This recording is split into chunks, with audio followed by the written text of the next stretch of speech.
Welcome to the Boxing Gossip channel. Please hit subscribe if you are new. Dear oh dear, dear oh dear. I was actually at Joe Joyce's last fight at York Hall, and I didn't think it could get much worse than that. But unfortunately it did tonight. Donnie Palmer lasts approximately 30 seconds against Joe Joyce before being dispatched. Generally, when a fighter wins by a big knockout inside the first 30 seconds, you know, it's something that they will get a lot of applause for, and it's something that they will look very good doing. I wonder tonight if Joe Joyce will have won too many fans with that performance. You know, he actually, despite winning by knockout in the first 30 seconds, looked ever so slightly sloppy in there. Maybe I'm being harsh. Look, this opponent, Donnie Palmer, I've looked at his interviews in the lead up to this fight. He actually came across like a very good guy, a very nice guy. He had a bit of a good story. But the way this guy was talking, you know, that he'd come over to knock out Joe Joyce, and that he was after Anthony Joshua at some point in the future. I mean, it is quite an embarrassment, you know, the physical condition that this guy was in. I mean, you know, when someone steps onto the scales at the weigh-in and, you know, they're keeping on their top, you know that that's a sign that they're probably not in peak physical condition. But this guy it was a joke. 21.5 stone, and he looked bad for it. You know, he looked a bad 21.5 stone, you know, sort of horrendous physique. The two of them in the ring, I know the fight only lasted 30 seconds. Maybe that's a blessing in disguise. But the two of them in the ring, quite slow, quite ponderous.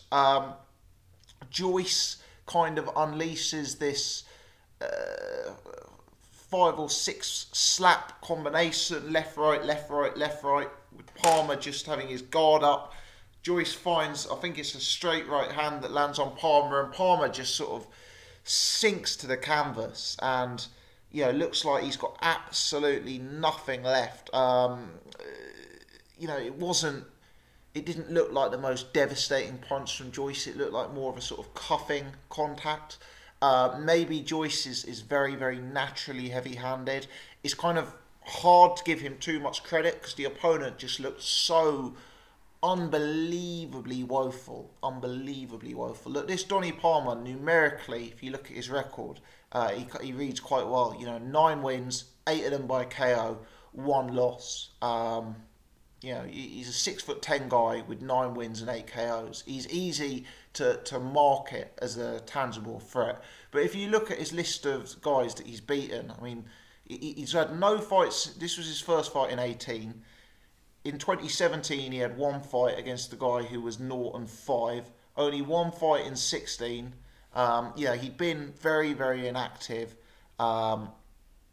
He'd never beaten anyone of note throughout the course of his professional career, and he turned up in, you know, such horrendous shape. Realistically, had they got, you know, some sort of fringe journeyman type who were coming to the ring with a few losses, someone like a Kamil Sokolowski, I guess, is the obvious one from the British boxing scene.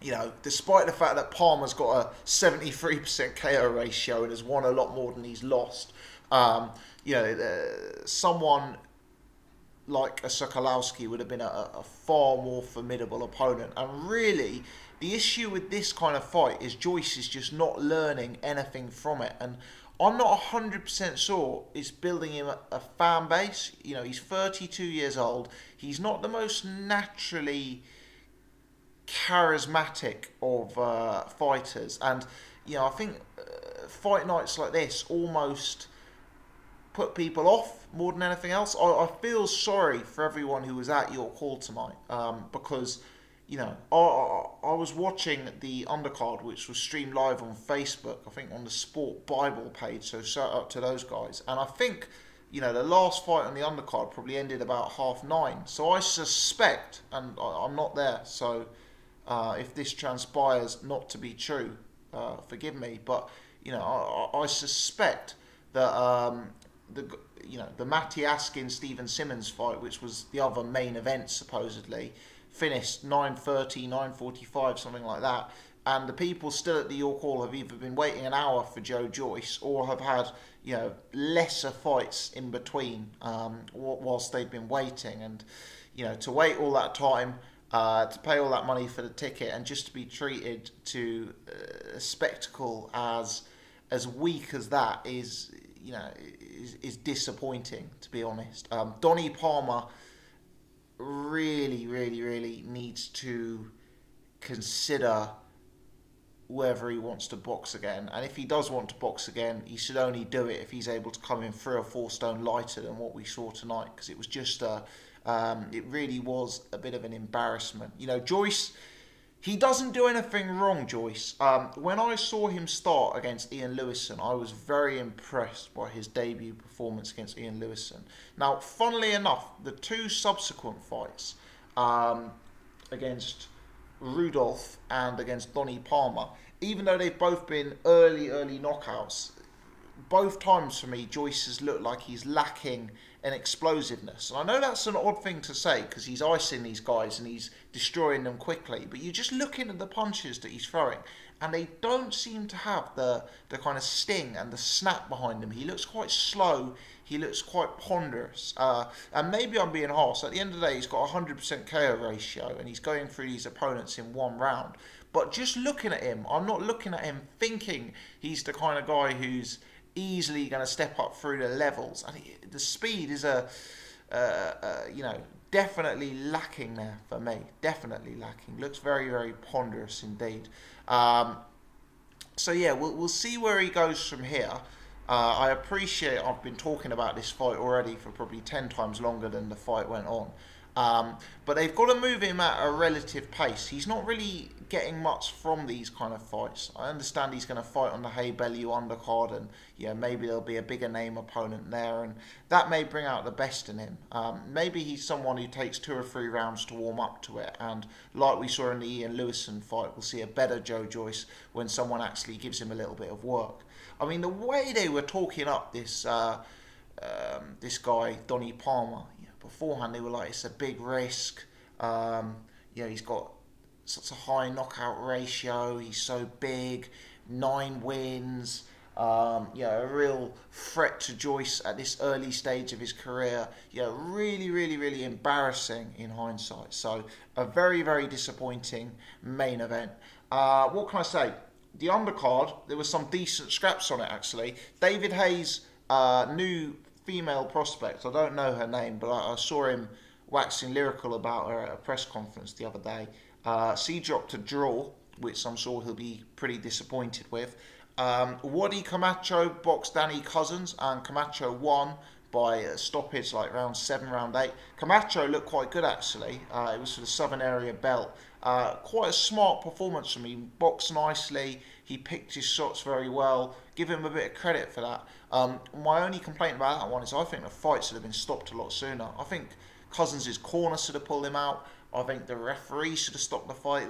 That fight went on too long for me. You know, rounds 3 and 4, you see Cousins up against the ropes, eating barrages of punches from Camacho. And, you know, Cousins, very tough guy, very durable, big heart, but, you know, he looked in poor shape, and he looked like he wasn't a cruiserweight either next to Camacho. He looked like a guy who would be a decent sized light heavyweight and was just a cruiserweight carrying too much poundage. And you saw him up against the ropes, really looking for like 1-punch knockouts, and, you know, not trying to box, just trying to take 20 punches to land one. But he only had 2 knockouts on his record, so it was a really poor tactical approach to the fight, and he ended up taking a huge amount of punishment in there. Camacho hit him over and over again with him up against the ropes, and I would have liked to have seen that fight stopped a lot sooner than it was. I thought it was quite a punishing fight. So you know, I was uncomfortable in the last round or 2. Hopefully there's no harm done there. But yeah, Camacho looked decent. Wadi Camacho kind of is what he is. He's probably not going to go on to be a world champion at this late stage of his career. But there are some interesting fights out there for him actually. You know, maybe he'll fight a guy like a Lawrence Okoli. That British domestic cruiserweight scene, there's always some decent scraps that can be made. So, yeah, perhaps we'll see Camacho utilised on future David Haye undercards. Understand he's friends and former sparring partners with David Haye, and based on what I saw tonight, I'd watch him again. Stephen Simmons versus Matty Askin. Matty Askin's one of these guys who's, you know, really impressed me in recent years. Superb body punch knockout of Stephen Simmons, just sort of sunk in a left hook to Stephen Simmons' body. You know, destructive body punch, sort of folded him in half like a deck chair, and Simmons couldn't answer the count. Askin, you know, he picked the punch nicely, he timed it to perfection, he teed it up well. Showed a bit of class in there tonight. You know, he's one of these guys, there's a lot of them in the British scene at present. Guys like Camacho, guys like Isaac Chamberlain, I'm trying to think who some of the other names are out there. Tommy McCarthy, Craig Kennedy, you know, all of those sort of names. He might be one of the very, very best out there. Luke Watkins, you know, maybe Matty Askins is the best out of that one, and maybe he's the sort of guy who can maybe go to slightly above British level. I wonder, you know, there was talk about him fighting a Coley at some point. I just wonder if right now that would be a bit too much of a risk for Lawrence Coley. You know, Matty Askin has some things going for him, I think, and you know, I think he's a solid fighter for a British title level, and Coley still needs a little bit more learning. To be honest, after tonight, I understand Askin would be a favourite, but I wouldn't mind seeing Askin Camacho fight. You know, based on what I saw tonight, I thought it was a decent matchup. Anyway, that's my thoughts all in all. To summarise, not a bad undercard. You know, actually, I think for your call card on, you know, free-to-air TV, not a bad undercard at all. Quite a good undercard. I enjoyed the Southern Area fight. I enjoyed the British title fight. And I'll give credit to David Haye and to the broadcasters, and to Goodwin Boxing, I think it was, who were involved as well, for streaming it on Facebook. You know, I really like the fact that this is becoming a trend. So lots of credit there. The main event was very weak, though. You know, the opponent turned up in despicable shape, you know, really terrible shape, and that kind of set the tone for it. You know, sometimes when a prospect goes out and scores a devastating first round knockout, you know, it really builds them up and, you know, gets a huge string of hype behind them. But sometimes the opponent looks so woeful that despite the first round knockout, it's almost laughable. I've stopped to record this video immediately after the stoppage, so I'm going to press play on the Sky remote now, and I'll probably hear, you know, the David Haye waxy lyrical about what a devastating performance it was, and, you know, how great a fighter Donnie Palmer was. But, you know, to my semi-untrained eye, Joe Joyce needs to fight someone who's going to take him a few rounds, and, you know, I don't care if they're 9-0 or 15-0 or 20-0. You know, it needs to be someone who I'd be just as happy seeing him fight someone who's 5-5, but, you know, with a bit more durability and a bit more ring smarts in there. Let me know your take, guys. Please leave your comments in the section below. If you enjoyed this video, please hit the thumbs up and do subscribe to the channel. Thanks as always for tuning in.